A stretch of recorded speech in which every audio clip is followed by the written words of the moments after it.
Wabarakatuh. Pada siang hari ini akan dimulai kembali seminar proposal tesis atas nama Hendra Dwi Gunanda dengan NPM 2022011071 dengan judul Disparitas Penjatuhan Pidana Terhadap Anak Penyalahguna Narkoba, Studi Putusan Pengadilan di Wilayah Hukum Pengadilan Negeri Tanjung Karang. Adapun sebagai pembimbing 1, Dr. Erna Dewi, SHMH, pembimbing 2, Dr. Heni Siswanto, SHMH, pembahas 1, Profesor Dr. Nikmah Rosida, SHMH, pembahas 2, Dr. Edi Rifai, SHMH. Baik, untuk mempersingkat waktu, kepada Saudara Hendra Dwi Gunanda untuk dipersilakan mempresentasikan PowerPoint-nya, waktu dan tempat dipersilakan. Terima kasih kepada Mas Wahim selaku moderator. Assalamualaikum warahmatullahi wabarakatuh. Yang saya hormati Profesor Dr. Nikmah Rosida SHMH selaku pembahas 1, kemudian Pak Dr. Edi Rifai SHMH selaku pembahas 2, dan juga yang saya hormati Ibu Dr. Erna Dewi SHMH sebagai pembimbing 1, serta Pak Dr. Heni Siswanto SHMH selaku pembimbing 2 yang pada hari ini tidak bisa hadir karena berhalangan. Terima kasih waktu dan tempat yang telah dipersilakan kepada saya. Di sini saya akan mempresentasikan seminar proposal yang saya jadikan judul tesis saya, yaitu Disparitas Penjatuhan Pidana Terhadap Anak Penyalahguna Narkotika, Studi Putusan nomor 18/Pit-Sus-Data-Anak-2021/PN Tanjung Karang. Di sini saya membahas daftar isi. Di sini ada latar belakang, kemudian permasalahan yang akan saya bahas, kemudian teori yang saya akan gunakan di dalam tesis ini, kemudian metode penelitian, ini metode-metode yang saya gunakan juga di dalam penelitian tesis ini. Kemudian untuk latar belakangnya itu di latar belakangi karena meningkatnya tindak pidana narkotika tidak terlepas dari putusan yang dijatuhkan oleh hakim yang cenderung tidak sama, sehingga terjadi disparitas dalam putusan hakim meskipun merujuk pada pasal yang sama. Kemudian disparitas pidana menimbulkan problematika tersendiri dalam penegakan hukum. Di satu sisi pemidanaan yang berbeda atau disparitas merupakan bentuk dari diskresi hakim dalam menjatuhkan putusan, tetapi di sisi lain pemidanaan yang berbeda atau disparitas pidana ini pun membawa ketidakpuasan bagi terpidana dan keluarganya, bahkan masyarakat pada umumnya. Di samping ada tabel menggambarkan beberapa contoh disparitas putusan hakim dalam perkara pidana anak pelaku penyalahgunaan narkotika pada Pengadilan Negeri Tanjung Karang. Di situ ada 4 tabel yang saya angkat, yaitu nomor 3, sedangkan nomor 1, 2, dan 4 itu sebagai perbandingan. Kemudian untuk permasalahan, saya ada 2 permasalahan, yaitu bagaimanakah terjadinya disparitas penjatuhan pidana terhadap anak penyalahguna narkotika, kemudian bagaimanakah upaya menghindari disparitas penjatuhan pidana terhadap anak penyalahguna narkotika. Kemudian untuk teori ini dibahas ada 2, yaitu teori tujuan pemidanaan, meliputi teori absolut, kemudian tujuan relatif, dan tujuan retributif teologis atau gabungan. Kemudian disparitas pidana. Menurut pidana adalah penerapan pidana yang tidak sama terhadap pidana yang sama tanpa dasar pembenaran yang jelas. Kemudian untuk metode penelitian ada 5 yang saya garis bawahi, yaitu pertama pendekatan masalah. Penelitian ini merupakan jenis penelitian yuridis normatif dengan pendekatan perundang-undangan dan putusan hakim. Jadi hanya sebatas perundang-undangan dan putusan hakim, dan juga yang berkaitan dengan undang-undang tersebut. Kemudian sumber dan jenis data. Data yang akan dipergunakan dalam tesisnya adalah berupa data primer dan data sekunder. Data primer ini terkait dengan putusan pengadilan. Kemudian kalau untuk data sekunder, ini adalah buku-buku yang ditulis oleh ahli yang berkaitan dengan tesis yang saya angkat. Kemudian untuk yang tiga narasumber. Narasumber ini saya akan memilih 1 orang hakim pada Pengadilan Negeri Tanjung Karang yang pernah menjatuhkan putusan terhadap anak penyalahguna narkotika. Kemudian untuk pengumpulan dan pengolahan data, Pengumpulan data dan dalam penelitian ini dilakukan dengan studi pustaka dan mengambil data putusan Pengadilan Negeri Kelas 1A Tanjung Karang mengenai tindak pidana penyalahgunaan narkotika oleh anak. Data yang diperoleh dipilih dan diuraikan guna memperoleh data yang sesuai dengan permasalahan. Kemudian analisis data difokuskan pada pemidanaan perkara tindak pidana anak penyalahgunaan narkotika. Putusan-putusan tersebut akan dianalisis berdasarkan teori-teori yang digunakan. Mungkin itu sekian dari saya, Bapak dan Ibu. Baik, terima kasih kepada Saudara Hendra atas paparan proposal tesisnya.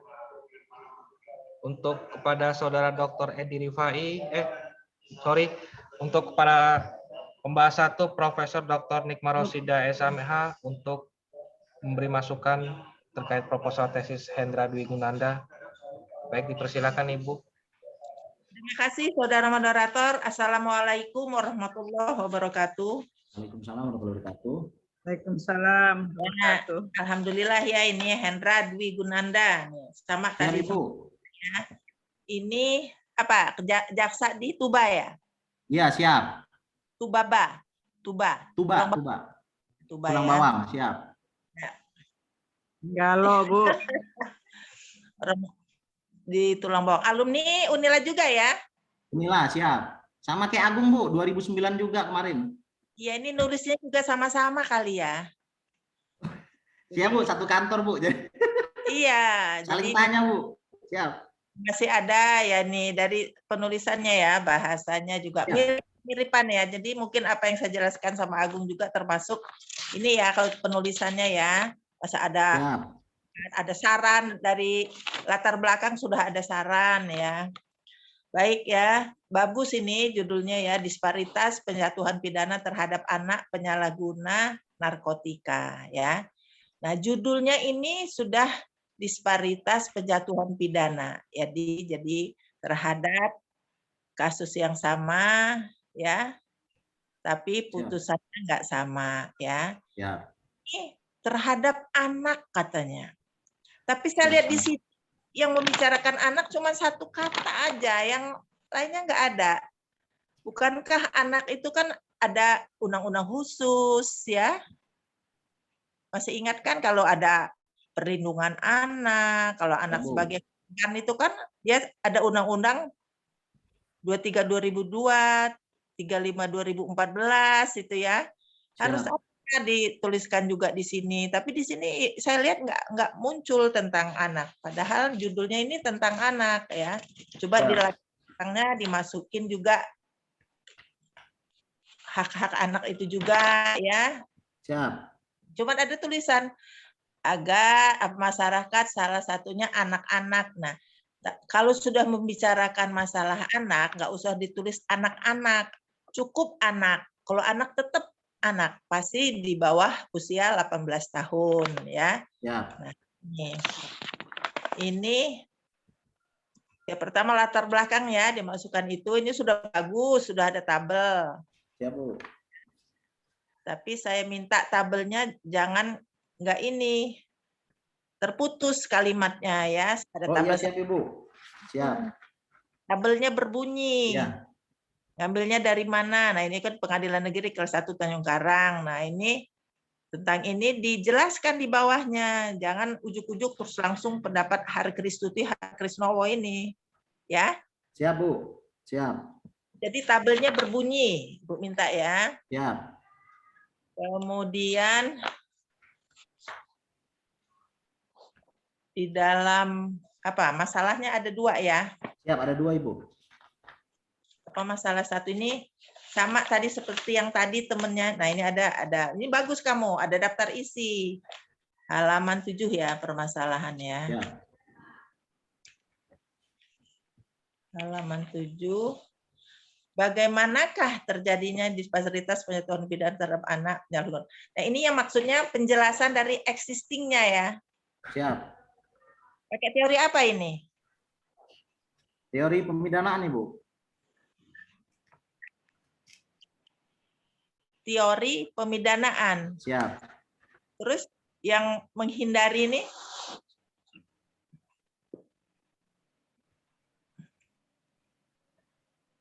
Bagaimana upaya menghindari disparitas penjatuhan pidana terhadap penyalahgunaan narkotika?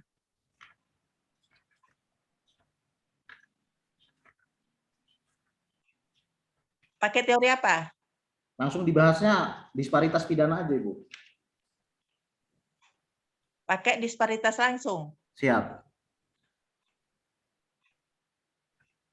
Kenapa mau pakai menghindari?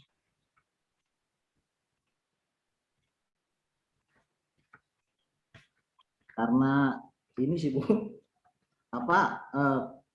biar nggak terjadi disparitas terhadap putusan-putusan yang sama, Bu. Agar supaya tidak terjadi disparitas nyatanya, coba bandingkan di kamu buka dulu di pengadilan-pengadilan lain ada apa enggak yang seperti ini ya. Siap, Kemudian Ibu. kasuistis ini ini kan kasuistis di Lampung ya, Ya, khusus di Lampung ya. Jadi nanti teori yang kedua ini bagaimana upaya menghindari disparitas penjatuhan pidana terhadap anak. Ini pakai teori apa ini? bagaimana? Pakai teori permasalahan kedua ini. Saya baru pakai teori pemidanaan sih, Bu. Yang pertama ya. Iya, Bu. Siap. Dari siapa teori disparitas ini? Kalau teori pemidanaan kan bisa dari Barda ada ya. Siap. Teori disparitas pidana ada di jelaskan ya Nak ya di sini ya. Siap, nanti saya jelaskan, Bu. Siap. Jadi di sini alur pikir saudara ini nanti diperbaiki ya. Siap. Nah, ini putusan hakim terhadap anak penyalahguna narkotika ya. Anak di sini sebagai apa? Sebagai pelaku, Bu. Maksudnya pengedar atau pengguna? Dia sebagai, kan yang saya angkat ini pasalnya 112, Ibu. Jadi sebagai memiliki, menyimpan, menguasai. Tapi itu kan masih masuk dalam satu rangkaian penyalahgunaan narkotika, Ibu. Iya, kalau anak sebagai pengguna tapi dia menyimpan berarti ya, menyimpan pasal tahanannya ya. Ya. Nah, dia. Jadi maksud saya kalau dia sebagai pengguna saja, orang dewasa aja kan rehabilitasi. Siap. Ya enggak? Siap. Kemudian ini terhadap kasus, jadi kasus A sama kasus B kok beda sanksinya kan gitu. Siap. Coba ceritain ke Ibu, Nak. Jadi kalau untuk yang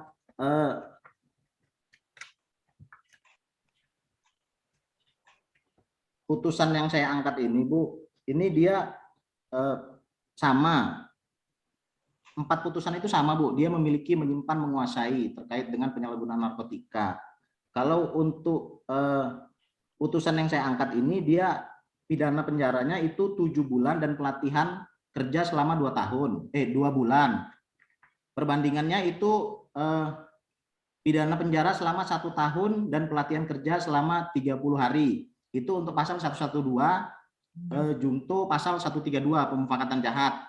2 putusan itu sama. Kemudian untuk yang perbandingan lainnya itu pasal 112 ayat 1 pidana penjara 10 bulan dan juga pidana penjara selama 1 tahun dan 4 bulan dan pelatihan kerja selama 1 bulan, begitu, Bu. Nah, jadi nanti ya siapa nama kamu ini, Hendra ini, kamu mempelajari juga apakah anak yang melakukan perbuatan ini sudah pengulangan ataukah baru pertama kali melakukan perbuatan itu. Ya. Siap. Bukankah pemidanaan itu adalah upaya terakhir? Nanti baca juga Undang-Undang Perlindungan Anak, ya. Nah, Siap. kamu masuk juga di sini Undang-Undang Perlindungan Anak. Siap. Ya. Siap. Jadi ini membicarakan anak tapi kemunculan tentang penjelasan tentang anak di sini masih sedikit ya. Jadi anak itu ada undang-undang khusus, undang-undang perlindungan anak sebagai korban ini istilahnya ya. Sedang orang dewasa aja kalau dia pengguna narkotika itu kan direhabilitasi. Apalagi kalau perbuatan ini baru pertama kali dilakukannya. Ya, siap. Ya, nah itu juga. Jadi kamu bisa membandingkan, oh kenapa putusan di sini kok terhadap kasus yang sama putusannya berbeda, gitu kan? Ya, siap.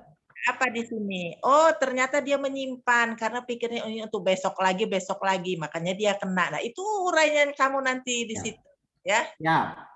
Ya, yang lain-lainnya mungkin sama ya, yang apa daftar pustaka dan lain sebagainya. Ini sudah lumayan bagus ini kalau daftar pustaka.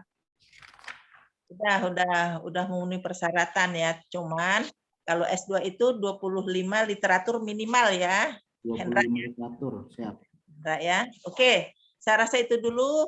Ini sudah lumayan pengetikannya sudah bagus, sudah pakai daftar isi, udah baca ini ya. Cuman ini ya, apa namanya tabel ini nggak berbunyi.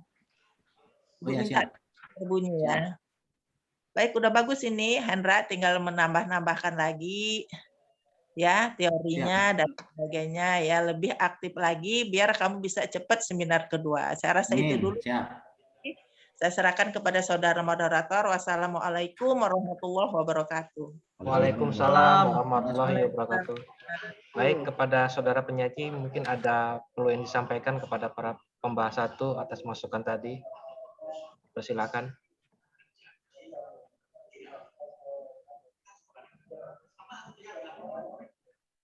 Udah tanya jawab tadi kok langsung. Oh, oke. Baik, terima kasih kepada Dr. Edi Rifai untuk memberi masukan kepada saudara Hendra Dwi Gundana. Waktu dan tepat dipersilakan. Ya, terima kasih. Assalamualaikum warahmatullahi wabarakatuh. Waalaikumsalam warahmatullahi wabarakatuh. Yang terhormat Prof. Nikmah Rosida selaku pembahas satu, kemudian yang hadir juga nih pembimbing Ibu Dr. Erna Dewi. Pak Heni sebenarnya masih ada di S2 tapi lagi ngajar, sehingga saya kira sebagai pembimbing nanti bisa langsung konsultasi ya, Saudara Hendra. Ya. Jadi saya melanjutkan apa yang sudah disampaikan oleh Prof. Nikmah Rosida. Jadi memang dari segi penulisan itu sudah cukup baik ya. Cuma memang di dalam kaitan dengan adanya disparitas pidana ini yang belum tampak di latar belakang persoalan disparitas itu sendiri ya. Jadi kalau kita lihat memang di dalam persoalan disparitas ini pertama dari segi hakimnya ya, dari segi hakimnya ini memang kita itu belum ada pedoman pemidanaan. Nah, dengan belum adanya pedoman pemidanaan maka terjadilah disparitas antara satu putusan dengan putusan lain karena masing-masing hakim bisa mempunyai pandangan-pandangannya sendiri sehingga dia melihat suatu persoalan itu dia memidana dengan rendah atau tinggi itu menurut pandangan dia. Karena kita tahu bahwa di KUHP sendiri untuk misalnya di KUHP bahkan tidak ada minimum khusus, maka ya terjadilah dalam hal ini adanya suatu pidana yang ringan yang tergantung dari hakim. Tapi kalau untuk maksimum memang sudah diatur. Sedangkan di dalam 35 2009 tentang narkotika memang sudah ada minimum khusus dan maksimum khusus ya. Tapi juga dalam hal ini karena tidak ada pedoman pemidanaan itu mengakibatkan adanya disparitas. Kemudian yang kedua yang penting lagi adalah bahwa di dalam putusan pengadilan 197 KUHP itu ada alasan-alasan yang bersifat yuridis dan non yuridis. Nah, yang non yuridis ini adalah hal-hal yang meringankan dan yang memberatkan. Tadi Prof. Nikmah menyatakan mengenai bahwa apakah pelaku sebagai pengulangan. Nah, pengulangan itu biasanya hukumnya akan lebih berat ya. Nah, juga hal-hal yang non yuridis ini misalnya kan di dalam perkara-perkara itu apalagi kalau pelakunya anak-anak kecil ini kan tidak merupakan bandar, jadi bisa aja dia dititipi gitu atau dia tidak tahu menahu, kemudian dia cuma nih bawa barang ini ke sana dia itu. Jadi hal-hal itulah yang mungkin dari kasusnya sendiri akan menampilkan hukuman yang berbeda antara satu perkara dengan perkara yang lain. Saya kira itu saja saran dari saya. Demikian, wassalamualaikum warahmatullahi Terima kasih, wabarakatuh. Pak. Waalaikumsalam warahmatullahi wabarakatuh. Baik, kepada saudara pembimbing 1, mungkin ada masukan terkait proposal tesis Hendra Dwi Gundanda. Dipersilakan Bu Erna. Hendra tadi udah nanggapin belum? Mungkin saudara Hendra. Hendra Dwi Gundanda ada tanggapan yang disampaikan untuk pembahas 2-nya. Cukup, Bang Rohim. Oke, cukup.